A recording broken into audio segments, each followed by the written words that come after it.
Bonjour à tous. Que Dieu vous bénisse. Aujourd'hui, nous continuons avec notre partage, décrypter les livres de la Bible. Et aujourd'hui, nous parlons du livre d'Exode. Que Dieu nous bénisse. Nous allons commencer.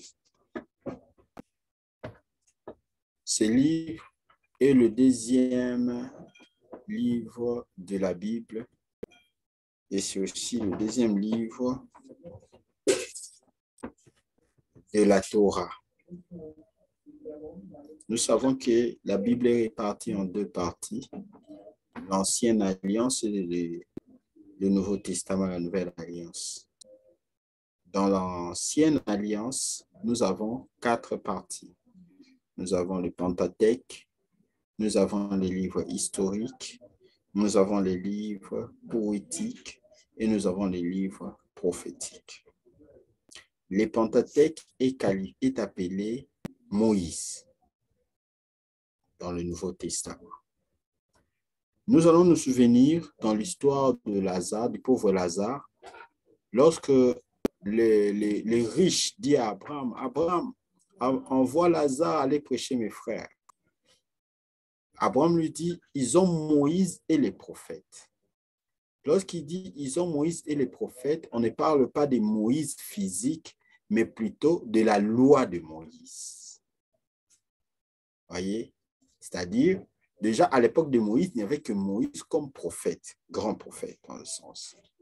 Et si Abraham dit, ils ont Moïse et les prophètes, c'est-à-dire, ils ont la loi de Moïse et ils ont aussi les hommes de Dieu qui sont en train de prêcher. Donc, ils n'ont qu'à écouter, à respecter la loi et à écouter les hommes de Dieu.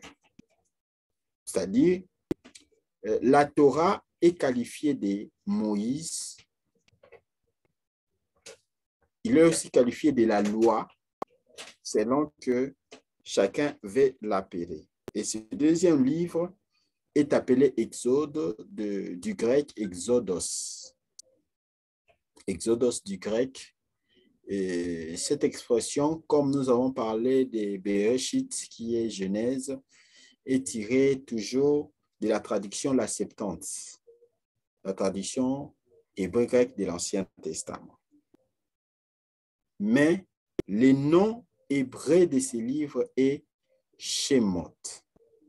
Sinon, Shemot. Ceci est tiré du livre de Exode, le chapitre 1er. Exode, le chapitre 1er, le verset 1er. La Bible dit, voici les noms de fils d'Israël venus de l'Égypte, avec Jacob et la famille de chacun d'eux. L'expression Shemot signifie les noms. Les noms. C'est-à-dire, en fait, le livre d'Exode, c'est le livre qui retrace simplement la suite de la famille de Jacob. Le livre d'Exode, c'est un livre qui parle de la famille. Qu'est-ce qui était devenu la famille de Jacob? Après qu'il soit entré en Égypte, c'est que cette famille était devenue. Nous avons dit précédemment dans notre livre de Genèse que après Jacob, juste à partir de l'histoire de Jacob, ils sont allés en Égypte. C'est Dieu qui les avait envoyés en Égypte. Ils sont partis en Égypte. Pourquoi? Pour devenir une nation, un peuple. Avant, Israël était une famille, la famille de Jacob. Jacob s'appelait Israël. Et comme nous portons le nom de nos pères, tous ses fils s'appelaient Israël. Alors, pour conquérir la terre promise, pour récupérer la terre que Abraham avait achetée lors de l'enterrement de sa femme, Il fallait qu'il soit un peuple. On donne un royaume à un peuple, une nation à un peuple. Et pour ce faire, Dieu s'était choisi l'Égypte. L'Égypte est le prototype du monde, du paganisme, de ce monde où le diable gouverne et règne. Et les enfants d'Israël vivent en Égypte, représentent ces enfants de Dieu qui sont dans ces mondes, mais qui ne sont pas de ces mondes. Nous allons dire que le livre de Genèse, c'est l'un des livres où le symbolisme du Messie est vraiment exprimé, est vraiment imprimé aussi. Je ne sais pas, mais s'il y a un livre où il y a un grand symbolisme sur le Christ, c'est Exode. Étant le deuxième livre de la Bible, nous l'attribuons à Christ et à l'œuvre de la croix. Déjà pour commencer, nous allons dire que Exode est le premier livre que Moïse avait écrit. Moïse a écrit ce livre juste avant d'écrire les livres de la Genèse que nous avons lus précédemment. Les causes de l'arrivée en Égypte. Nous sommes dans Genèse 15, des versets 13 à 14. Ici, nous voyons Abraham en train de faire un deal avec Dieu. Dieu dit à Abraham, Abraham, tu peux égorger les volailles, tu peux égorger ces animaux et les surveiller jusqu'au matin. Puisque Abraham doutait, commençait à douter sur l'accomplissement de la promesse du Christ, de la promesse d'avoir un fils. Et Dieu, pour lui prouver que lui peut tenir à sa promesse et qu'Abraham ne pouvait pas tenir, il lui dit, surveille ces animaux. Et pendant que Abraham s'est assoupi, les charognards sont venus et ont dévoré ces animaux. Et Dieu lui dit, sache que ta descendance ira dans une terre étrangère et y vivra 4 siècles. Mais ils sortiront avec des grandes richesses. Ici, Israël n'avait pas de terre d'abord. Il fallait conquérir, avoir une terre par laquelle le Messie devrait venir.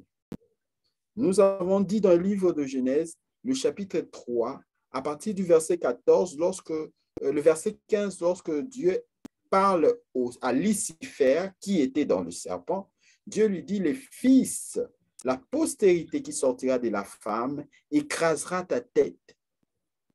Nous avons dit que dès ce jour-là, les enfants de Dieu, ceux qui croyaient encore en Dieu, attendaient l'arrivée de celui qui devait venir sauver. Celui qui devait venir sauver, c'est celui qu'on appelle les Mashiach. Nous avons parlé de l'offrande d'Abel et nous sommes remontés. Dieu allait de plus en plus à éclairer sur l'arrivée de ce Messie. Ce programme de l'arrivée du Messie est appelé plan rédempteur. C'est l'unique plan de la Bible que Dieu a façonné et que Dieu accomplira jusqu'à son avènement lors de l'enlèvement de l'Église. C'est toujours l'accomplissement du plan rédempteur. Et lorsque Dieu a pris Abraham, de Abraham, Dieu a choisi Isaac, d'Isaac, Dieu a choisi Israël, et d'Israël, Dieu s'est identifié. Israël veut dire le soldat de Dieu, veut dire les armées de Dieu. Dieu lui-même est l'Éternel des armées, le Dieu d'Israël. Il est le général de l'armée Israël. Vous comprenez? Et à partir de là, Dieu s'était choisi un endroit où son nom devait être connu. Car, comme nous savons, après la chute, Dieu devenait de plus en plus rare. Et la parole de Dieu devenait de plus en plus rare et la révélation devenait de plus en plus rare. Et comme la révélation devenait rare, les gens ne connaissaient plus Dieu. Tout le monde cherchait Dieu selon sa compréhension, selon sa philosophie, selon sa manière. Et Dieu voulait faire en sorte que nous puissions le connaître.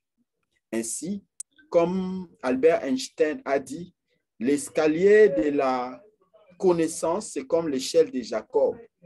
Elle se limite sous les pieds de Dieu. C'est-à-dire, l'homme de lui-même ne peut pas comprendre Dieu, ne peut pas chercher et trouver Dieu. Alors Dieu s'est décidé lui-même de chercher l'homme. Dieu s'est décidé lui-même de sauver l'homme. Dieu s'est décidé lui-même de venir visiter l'homme et de l'épargner de la mort. Et pour ce faire, il les envoya en Égypte. Amen. Nous allons noter ceci, que jusqu'à ce jour, il n'y a pas assez de preuves qui démontrent qu'Israël était en Égypte. Le diable a fourni l'effort de effacer toutes les preuves, mais comme on ne peut pas éliminer, éradiquer toute la vérité, ce n'était qu'en 1896 que Finder aille à découvrir cette stèle, une pierre, cette stèle où on mentionne la gloire d'un pharaon. Et dans cette histoire que l'on est en train de parler, l'Égypte est en train de dire, nous venons de vaincre. Israël est anéanti et il n'a plus de descendants. Le mot Israël dans cette stèle a réveillé la pensée de tous les hommes de Dieu, a réveillé encore la pensée de plusieurs personnes pour dire que la Bible ne ment pas. Pourquoi le mot Israël ne se trouve pas dans les annales égyptiens? Pourquoi le nom de Moïse ne se trouve pas dans les annales égyptiennes? La raison principale est que Moïse était un hors-la-loi. Moïse, dans la maison de Pharaon, c'était un étranger. Il faut encore signaler que les pharaons étaient noirs. Les pharaons, les Égyptiens étaient noirs. Moïse était hébreu. Sa peau trahissait son origine. On ne pouvait pas cacher à Moïse son origine parce qu'il vivait dans un endroit où on pouvait facilement savoir qu'il n'était pas de la descendance royale. Voilà pourquoi lorsque la fille des pharaons a vu Moïse dans son berceau, il a directement dit, c'est un fils hébreu. Beaucoup de gens ne se posent pas la question, comment est-ce que la fille a facilement reconnu que le bébé qui était dans le panier était un fils hébreu? C'est parce que la peau de Moïse trahissait déjà. C'est un peu ça. Alors, Moïse grandit dans la maison du roi avec toute la confiance que Pharaon lui donna, avec toute la confiance que la famille de Pharaon lui donna. Moïse a eu à trahir. C'était une honte. Il a tué un Égyptien et il s'est enfui. Et la plupart des nations antiques, lorsqu'il y avait un hors-la-loi, une personne qui trahissait la royauté, le trône, on bannissait son nom. On effaçait son nom de l'histoire.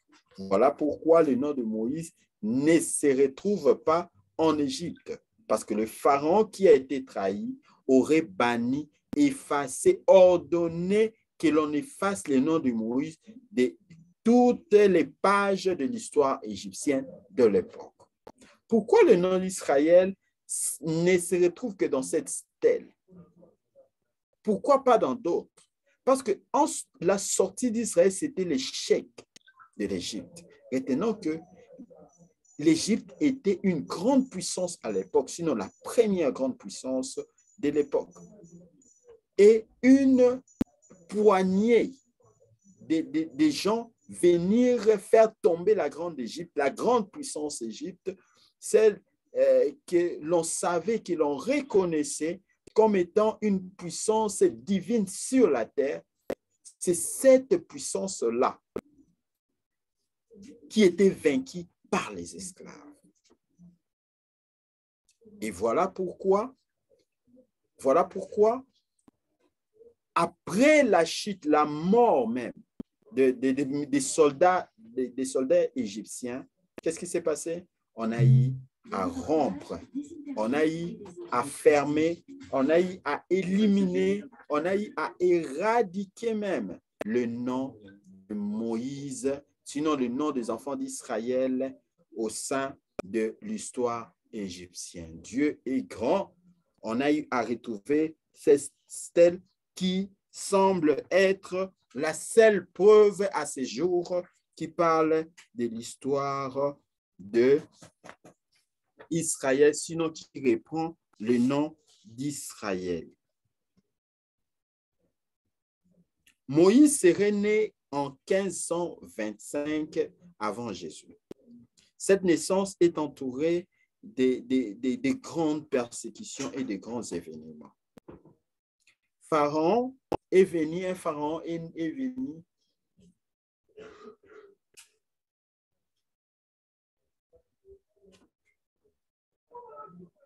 donc, lorsque Moïse est né, il y avait plusieurs circonstances qui l'ont entouré. Nous allons enlever quelques équivoques. L'histoire de Moïse n'a pas vécu un seul pharaon. N'a pas vécu un seul pharaon. Il y a eu plusieurs pharaons. D'abord, il faut dire les pharaons qui avaient ordonné l'esclavagisme des enfants d'Israël a régné 25 ans à la naissance de Moïse. Il s'appelle Ahmosis Ier. Juste après la naissance de Moïse, ces pharaons étaient morts. C'est alors que Amenhotep Ier est venu et a commencé à régner. Lorsque Moïse a atteint 25-26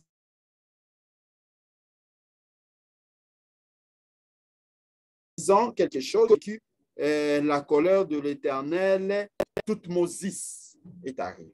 Donc, à peu près 3 à 4 pharaons ont vécu l'histoire des enfants d'Israël. Voilà pourquoi on dit c'est une histoire qui ne pouvait pas s'éteindre. C'est une histoire qui ne pouvait pas être effacée totalement parce qu'il y a eu des dynasties, sinon des familles royales qui ont eu à vivre cette époque. Ce que Dieu avait dit au serpent était accompli, mais ce que Dieu avait dit à Lucifer ne s'était pas encore accompli.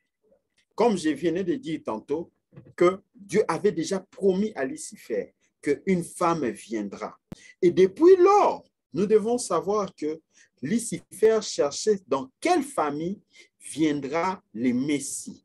Alors, voulant infiltrer cette famille pour que la naissance du Mashiach soit une naissance douteuse. L'identité du Mashiach soit une identité douteuse.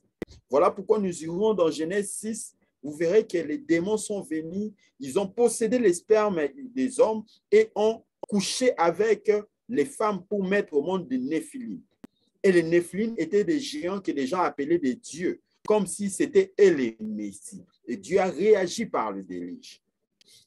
Lorsque Satan a compris que c'était Abraham qui était choisi, Satan est entré par la lâcheté d'Abraham pour essayer d'abuser de Sarah à 2 reprises. La première fois, c'était réussi, mais la deuxième fois, Dieu a intervenu.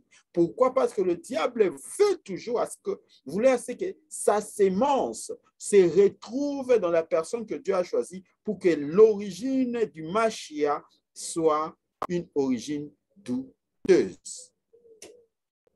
Ainsi, nous allons dire qu'à chaque fois Dieu veut intervenir, il y a une silence qui se manifeste. Autant, avant Noé, juste après cette, Dieu s'est tu. Lorsque Dieu s'est manifesté, c'était le déluge, la colère. Noé est venu, la colère de l'Éternel, et il y avait le déluge. De même, lorsque Dieu s'est tu après Noé, Dieu, lorsqu'il s'est manifesté, c'était la foi d'Abraham. Ainsi, l'Éternel s'était tu. La dernière fois où Dieu avait parlé dans la Bible, c'était lorsqu'il ordonna à Jacob de faire quoi? D'aller en Égypte. Il dit à Jacob, va en Égypte, tu remonteras en famille. Je serai avec toi. C'est à partir de là que Dieu s'est tu. Dieu n'a plus parlé. Amen, amen. Voilà un peu ce qui s'est passé. Alors, lorsque Dieu s'est manifesté à nouveau, c'était l'arrivée de Moïse. Moïse est le type du Christ. Le monde spirituel, sachant qu'à chaque fois Dieu il y a un temps où il se manifeste en envoyant un prophète, en envoyant un élu, ils ont cherché à éliminer ces prophètes, à éliminer ces fils, à éliminer ces sauveurs dont ils ne savaient pas l'origine. Voilà pourquoi le pharaon qui est venu après, il a fait quoi? Il a ordonné la mort de fils. Beaucoup ne se posent pas la question. Comment est-ce qu'on peut ordonner la mort des enfants mâles et pas des femelles? Parce qu'il savait que le Messie sera un homme, ne sera pas une femme. Amen, amen. Et Moïse est né dans cette circonstance-là. Moïse est né, on a jeté, sinon on l'a abandonné dans l'eau. Cette image, c'est encore l'image de Christ qui sortira de la parole. Genèse, Jean chapitre 1er, le verset 14, et la parole a été faite chair. Ici, l'eau est le symbolisme de la parole de Dieu. Et le Messie devait sortir de la parole. Si nous lisons dans le livre de Hébreux, je crois le chapitre 10, Jésus est en train de dire, dans le rouleau, il s'agit de moi. Tu n'as voulu ni offrande, ni sacrifice, tu m'as fait chair. Dans le livre du rouleau, il s'agit de moi. Le Messie devait sortir de la parole, comme dans Genèse chapitre 1er, Jésus était sorti de la bouche de Dieu pour mettre la lumière.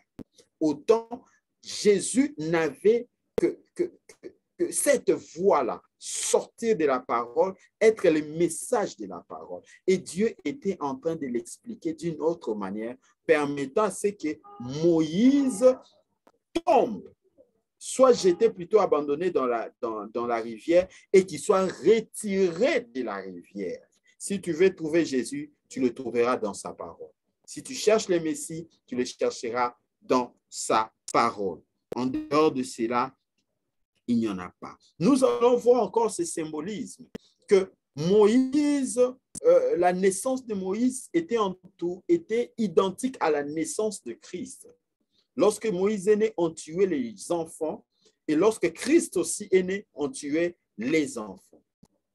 Oui, cette comparaison ne fait pas de Moïse Christ, mais plutôt c'était une façon de dire que le spirituel était éveillé et le spirituel savait que l'Éternel est en œuvre.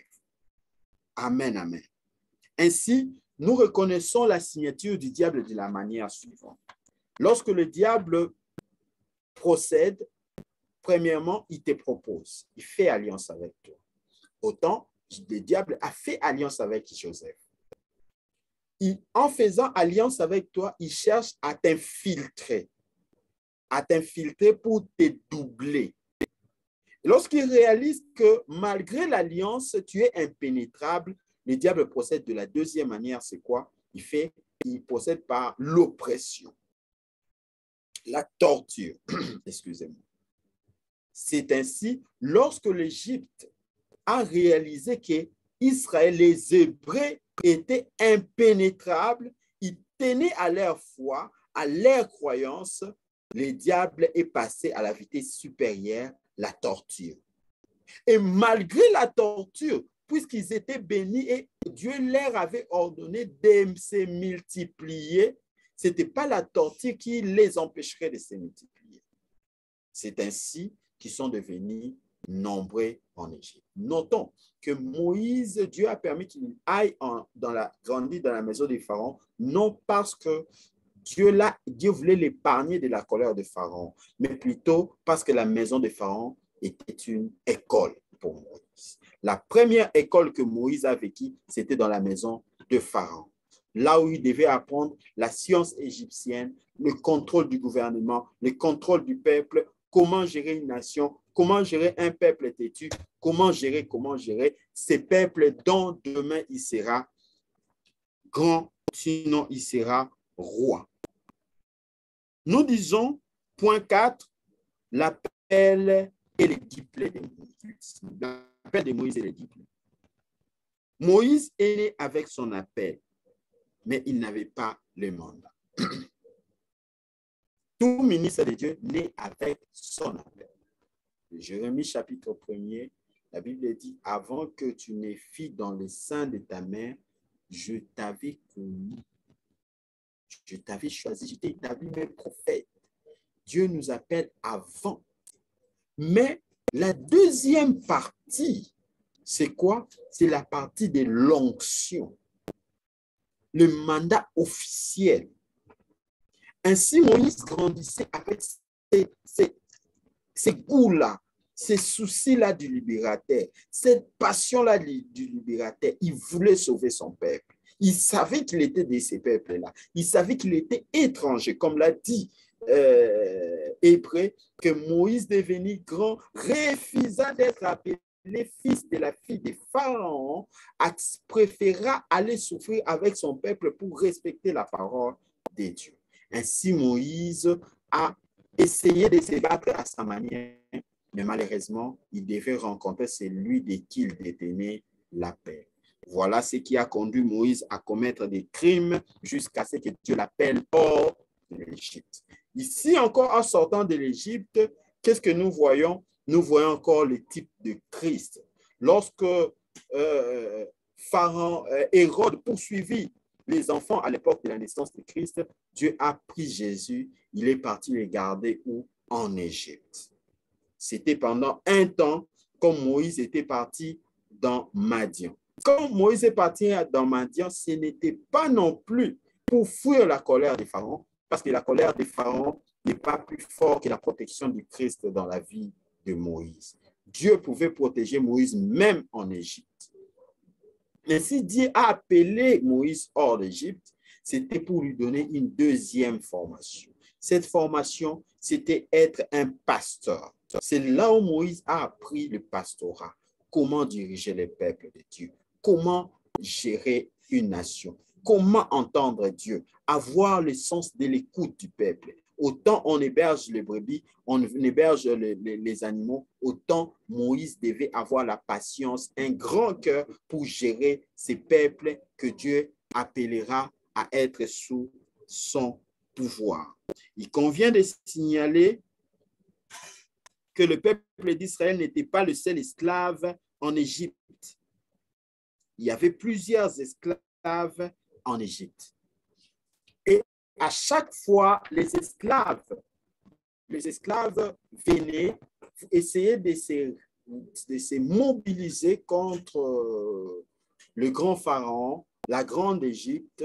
Ils étaient anéantis. Ils étaient bloqués. Nous croyons que l'essence même de la stèle qu'on a eu à trouver, il est écrit qu'Israël est anéanti et elle n'a plus de descendants. C'est là. À chaque fois, les Israélites essayaient et tentaient de se révolter, ils étaient anéantis et ont tué le Messie. On tuait celui qui venait comme le juge, comme le libérateur.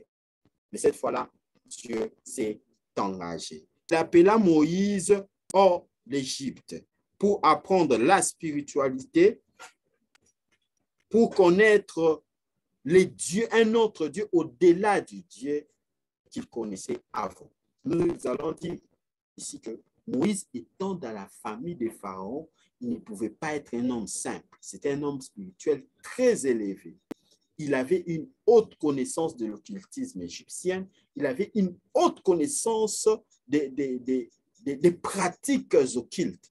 Alors, il ne pouvait pas servir Dieu avec cette connaissance-là. Il y avait une connaissance plus supérieure, plus élevée et meilleure que ce qu'il a eu à vivre dans la maison de Pharaon. Voilà pourquoi Dieu, ne voulant pas les rencontrer dans la maison de Pharaon, de peur qu'ils soient confondus avec les dieux égyptiens, Dieu l'appela hors l'Égypte.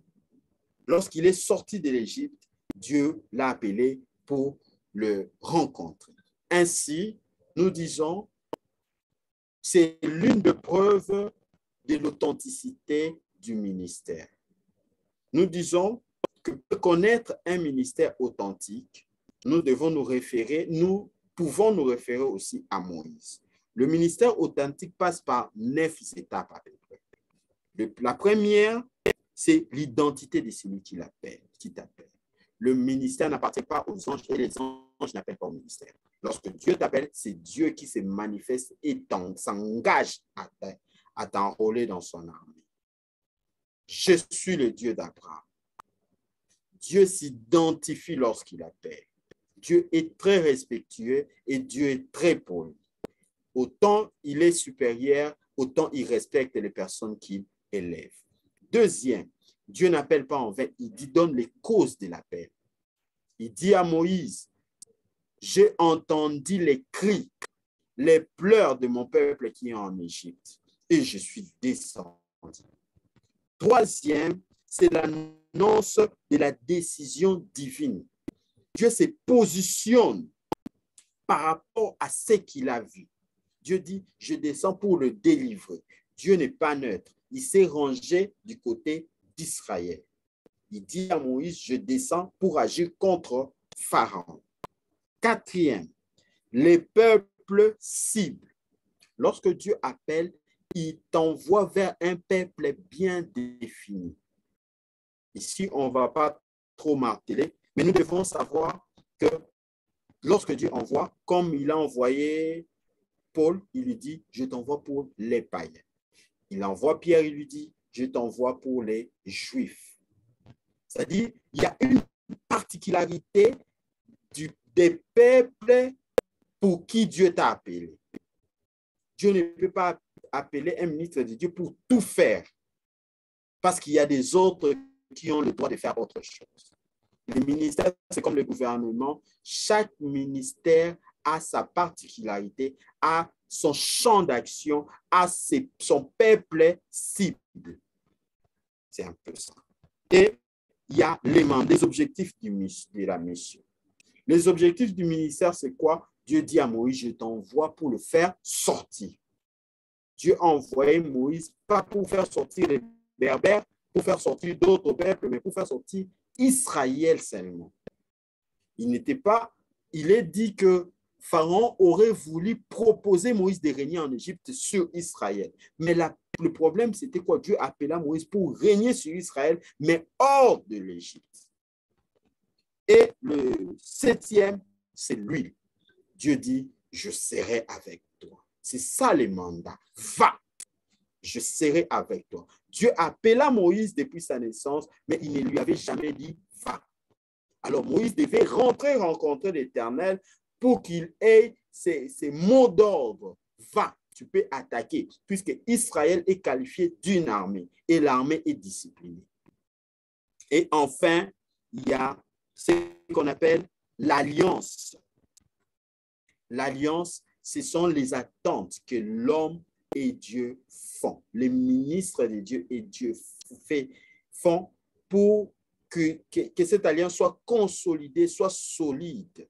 Et je peux aller encore ajouter quelque chose là, il y a la destination. Tu prends ces peuples pour l'amener où? C'était pour conduire dans la terre promise. Ainsi, nous reconnaissons l'authenticité du ministère de Moïse. Moïse est parti en Égypte avec l'appel cette ci. Qui suis-je pour aller vers Pharaon? Nous allons réaliser que lorsque Moïse rencontra Dieu dans Exode chapitre 3, Moïse a commencé par résister, à refuser l'appel. Ce n'était pas par modestie comme certains pensent, c'était par peur. Moïse connaissait Pharaon. Pharaon était le souverain pontife. Aujourd'hui, nous connaissons dans certaines religions, on parle du souverain pontife. Ce titre est tiré de l'Égypte. Le souverain pontife, c'est le pont entre les esprits et les humains. Il est le souverain qui ouvre la porte entre les démons et les humains. Et Pharaon était un demi-dieu. Moïse ne pouvait pas attaquer Pharaon comme ça. Et voilà pourquoi il continuait à résister. Il dit, qui suis-je pour que tu m'envoies là-bas? Envoie une autre personne. La réponse de l'Éternel, c'était quoi? Je serai avec toi. Pourquoi Dieu ne dit pas à Moïse, tu es Moïse, tu es hébreu, mais il lui dit, je serai avec toi. Parce qu'il avait compris que les doutes de Moïse, les résistances de Moïse n'étaient pas dans le fait qu'il doutait de son identité, mais c'était dans le fait qu'il connaissait beaucoup Pharaon. Mais il connaissait moins qui était celui avec qui il parlait à ces moments-là. C'est alors que lorsque Moïse réalisa qu'il y avait quelqu'un qui voulait s'engager dans sa cause, il lui demanda, qui es-tu? Qui es-tu? La réponse de l'Éternel était sans appel. Je suis celui qui suis. L'expression hébraïe pour dire cela, c'est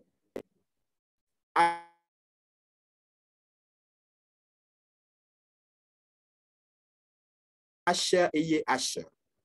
Qui est-il? Il devait s'identifier parce que Moïse connaissait le panthéon égyptien, connaissait les dieux égyptiens, connaissait tous ces dieux qui marchaient avec Pharaon. Il voulait savoir lequel de ces dieux voulait se liguer avec lui. Les dieux égyptiens portaient des noms. Nous connaissons que le nom, c'est un mot qui identifie une personne parmi ses pairs. Et Dieu, au lieu de répondre par rapport à son identité, il répond par son état. Il dit, je suis l'être intemporel. Asher et Asher veut dire, c'est un verbe être conjugué seulement à la première personne du singulier, mais dans tous les temps. L'expression voudrait dire, je suis celui qui était, je suis celui qui est et je suis celui qui sera. C'est-à-dire, c'est quelqu'un qui a toujours été, et le mot hébreu identique qui définit cela nous donne Yahweh. Il y a plusieurs verbes que je ne voudrais pas évoquer ici. En Israël, il y a presque 3 verbes. En hébreu, il y a presque 3 verbes qui constituent le verbe être. Un seul de ces verbes n'est pas conjugué et n'est pas prononcé en Israël. C'est les verbes que Dieu avait prononcés lorsqu'il a parlé à Moïse. La seule personne qui a eu à reproduire ces verbes, c'était Jésus lorsqu'il s'est présenté devant Caïphe. Caïphe lui dit, qui es-tu? Es-tu le Fils de Dieu? Jésus répond, je suis. Le verbe que Jésus employa pour dire qu'il c'est lui qu'il était, c'était le même verbe que Elohim employait lorsqu'il s'est présenté devant Moïse. Voilà pourquoi Caïphe déchira ses vêtements. C'était comme s'il s'est présenté devant Dieu lui-même. C'est comme si Jésus lui disait, c'est moi-même Dieu. Ainsi, Dieu s'identifia, il dit, je suis l'Éternel, je suis Yahvé. Pour ce qui est de la notion du nom de Dieu, je dirais que Yahvé, c'est l'identité de Dieu. Yahvé signifie éternel, Yahvé. Ce qui est différent de Yehowa. Yehowa n'a pas de signification. Jéhovah n'a pas de signification. Le mot qui a des significations, c'est Yahweh, qui signifie éternel. Mais attention, le nom que Dieu donna à Moïse ne signifie pas éternel, n'est pas éternel. Mais plutôt, c'est un nom qui donne le sens de l'éternité. D'où est venu le tétragramme YHWH. Amen. Pour ceux qui veulent savoir, Jéhovah est l'hybride. C'est un nom qui vient de Edonai et YHWH. On a pris les voyelles de Edonai, sinon Adonai, on les a introduits dans YHWH pour identifier Dieu, puisque ces noms n'étaient pas cités conformément au 2e commandement du livre de la loi de Moïse qui dit « Tu ne prononceras pas le nom de l'Éternel ton Dieu en vain », sinon le 3e commandement. Nous continuons. Dieu demanda à Moïse, « Qu'as-tu dans la main ?» Un autre enseignement que nous devrions savoir. Moïse répondit, « J'ai la verge. » Et Dieu lui dit, « Jette la verge. » Et en jetant la verge devient un serpent. Dieu dit à Moïse, tiens cette verge à partir de sa queue. C'est alors que la verge est redevenue la verge. Beaucoup de personnes pensent que la verge de Moïse représente Christ. Pourquoi?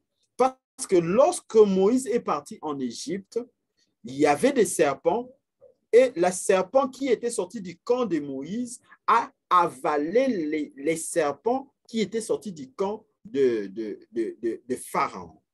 Ici, nous voulons enlever cet équivoque.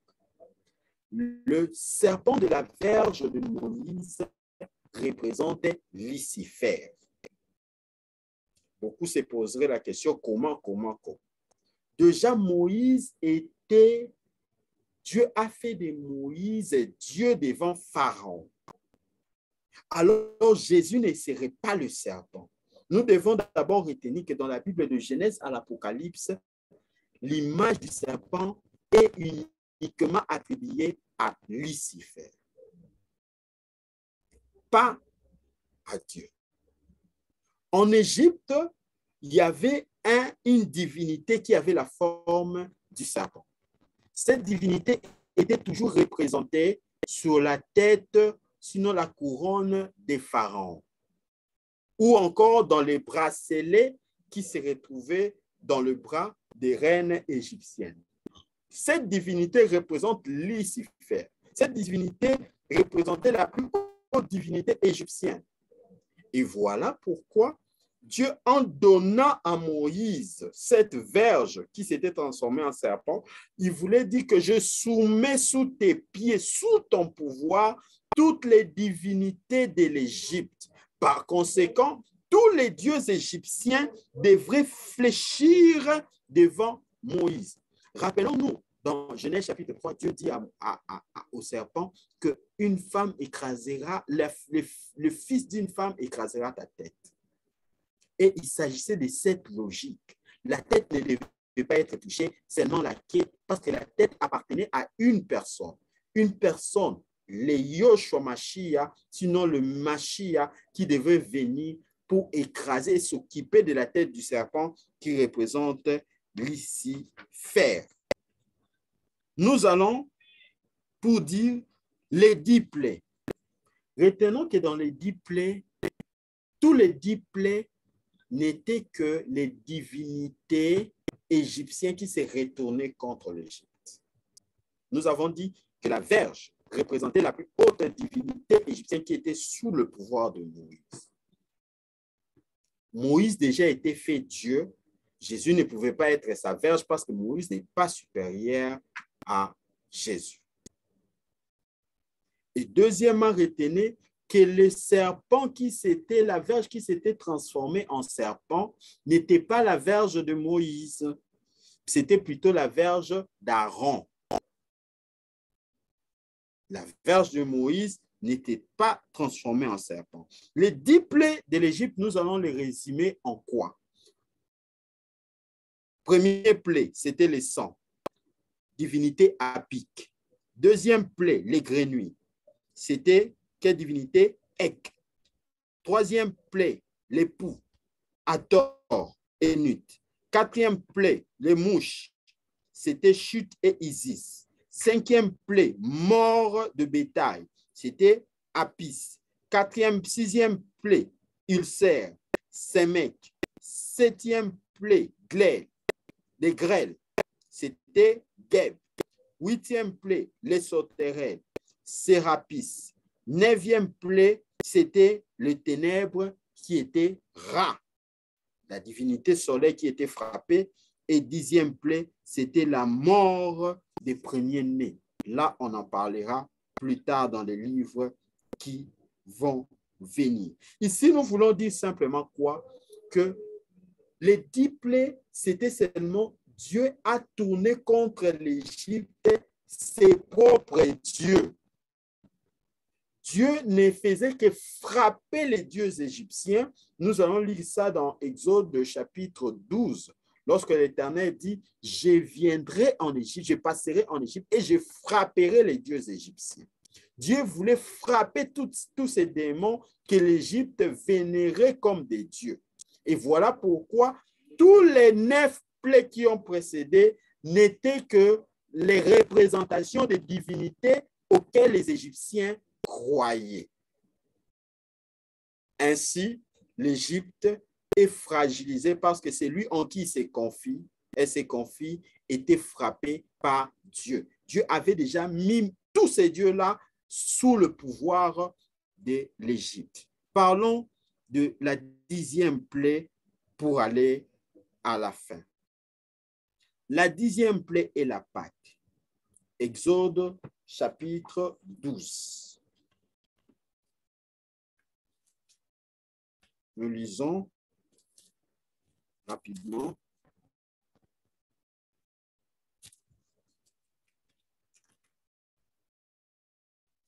Exode 12. Je prends seulement le premier verset. Oh là là.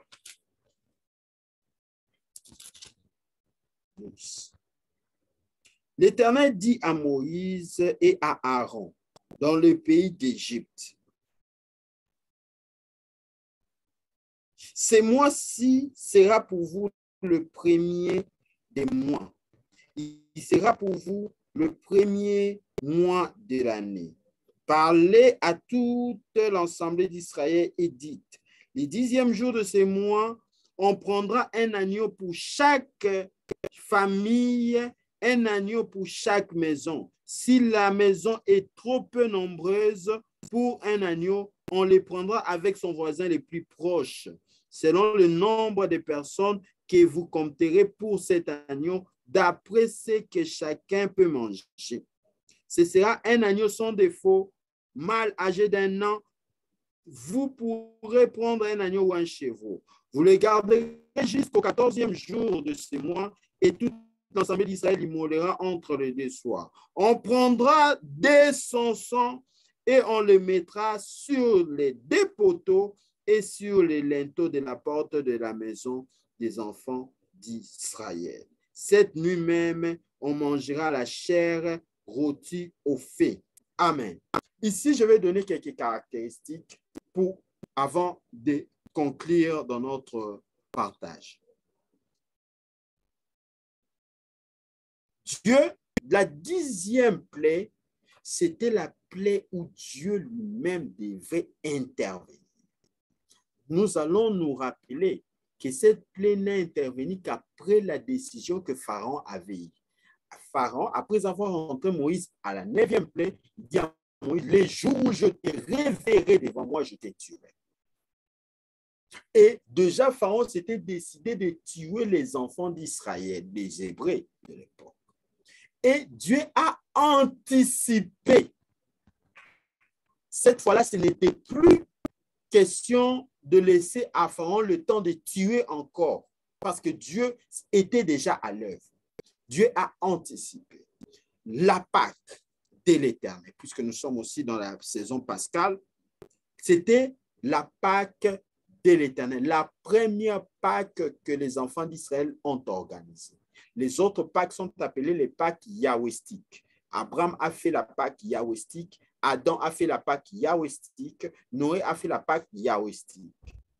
Mais la Pâque, officiellement parlant, a commencé avec les enfants d'Israël dans cette époque. La 10e plaie est la plaie décisive, car Dieu lui-même s'est impliqué. C'était la seule plaie où Dieu a dit: je viens, moi-même je viens. Les autres plaies, Dieu envoyait Moïse. Mais quant à la 10e, Dieu dit: moi-même je viens. Retenons qu'il dit: ce mois-ci sera pour vous le premier mois de l'année. Il ne s'agissait pas du mois de janvier, mais c'était le mois des épis. Dieu voulait simplement dire quoi? Que ce mois sera pour vous la nouvelle vie. Lorsque Dieu délivre quelqu'un, une vie nouvelle commence. La Bible dit: celui qui croit en Christ est devenu une nouvelle créature. Les choses anciennes sont passées. Et les enfants d'Israël étaient prêts à vivre la nouvelle vie, de leur vie, je peux encore dire. Il dit: prenez un agneau. L'agneau représente encore Jésus. Cet agneau devait être sans défaut. C'est-à-dire, le Messie qui devait venir devait avoir une vie sans péché.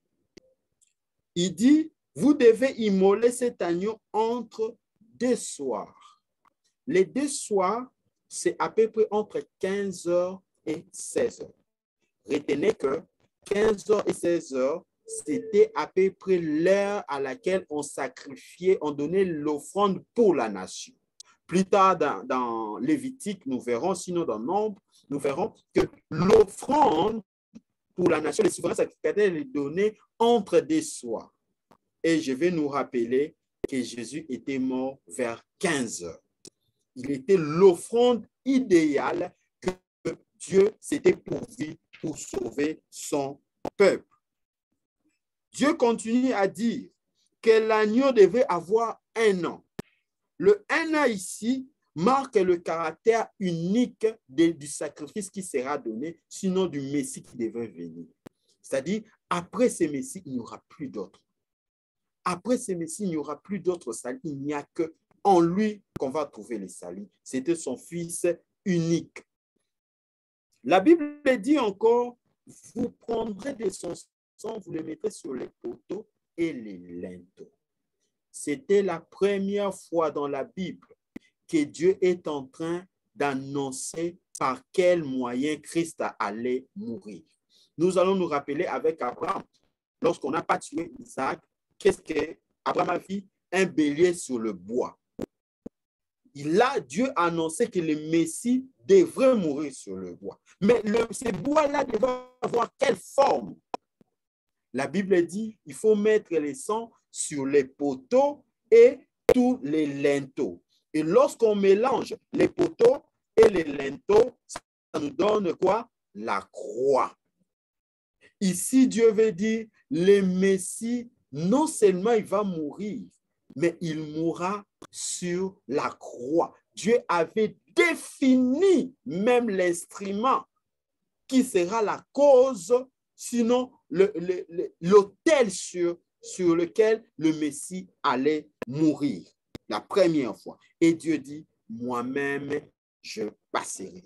Ici, Dieu est en train de donner des indices que beaucoup de gens ne comprenaient pas. Quand il dit « moi-même, je passerai », il voulait seulement dire que l'offrande que l'on donnera, le Messie qui mourra, ça sera moi-même. Le Messie qui viendra pour sauver le monde, moi-même. Je passerai et ceux-là devant leur porte se trouveraient les sangs ne mourront pas. C'est-à-dire, ceux qui croiront au Seigneur Jésus n'auront plus à mourir de la seconde mort. Ils recevront la vie.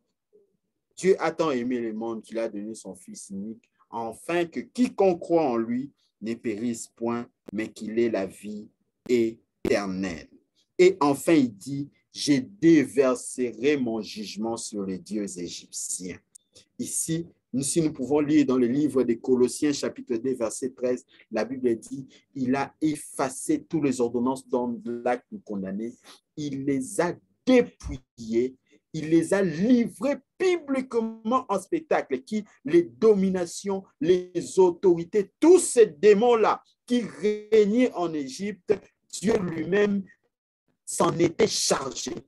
Autant pour le salut de l'humanité, Dieu n'a pas envoyé un ange. Lorsqu'il s'agit de l'homme, lorsqu'il s'agit des affaires très sérieuses, Dieu n'envoie pas des anges. Lui-même, il s'engage pour le salut parce que Dieu respecte sa créature qui est créée à la fois à son image et selon sa ressemblance. Ainsi, la première partie du livre d'Exode était achevée. La deuxième partie du livre d'Exode représente les 2 ères. Le désert, c'est simplement quoi? C'est une étape de formation. Entre l'Égypte et Israël, ce n'est pas si loin. Ils pouvaient aller et arriver dans 2 semaines. Retenons ici que les enfants d'Israël ont traversé la mer des roseaux et non la mer Rouge. La traduction hébreu du mot qui a été donné par rouge, c'était au fait Roseau. C'est juste une mer qui se trouve au nord de l'Égypte, juste à l'endroit où la Bible identifie le dernier positionnement de l'Égypte, d'Israël avant de traverser la mer Rouge.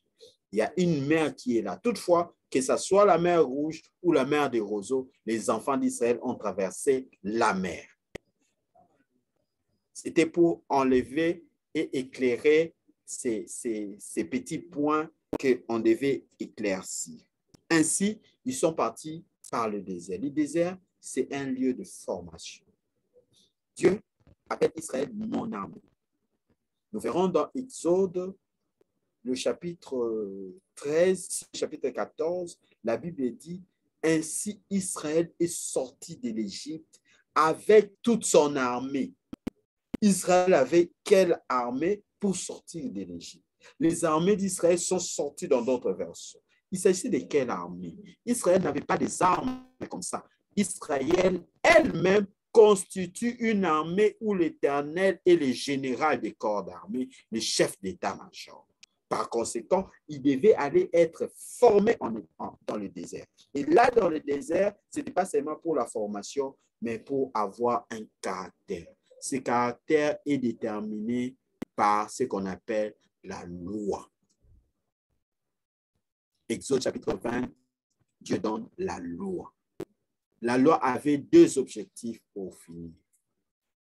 Le premier, c'était pour servir de pédagogue au peuple d'Israël, afin d'avoir une identité. L'identité, ce n'est pas seulement un nom. L'identité, c'est un caractère, un comportement, une habitude, une coutume. C'est ce qu'on appelle l'identité d'un peuple. Israël devait avoir une identité. C'est cette identité qui a servi de livre de lois et de droits aujourd'hui dans le monde entier. Deuxièmement, la loi, Dieu l'a donnée pour montrer à l'homme que quels que soient tes efforts, tu ne peux jamais te sauver toi-même. Voilà pourquoi il dit dans Jacques chapitre 2, verset 10, que quiconque obéit à tout le 9 lois et pêche contre une seule, il enfreint toutes les lois. Ainsi, Israël devait comprendre que au lieu de souffrir pour accomplir la loi, je dois invoquer le Mashiach qui doit venir. La suite du livre d'Exode, c'est seulement les révélations sur les tabernacles qui sont aussi les prototypes, les symbolismes du Christ comme souverain sacrificateur à venir. Et la consécration des Lévitiques que nous verrons dans le livre des Lévitiques. Que Dieu vous bénisse au nom de Jésus. Amen.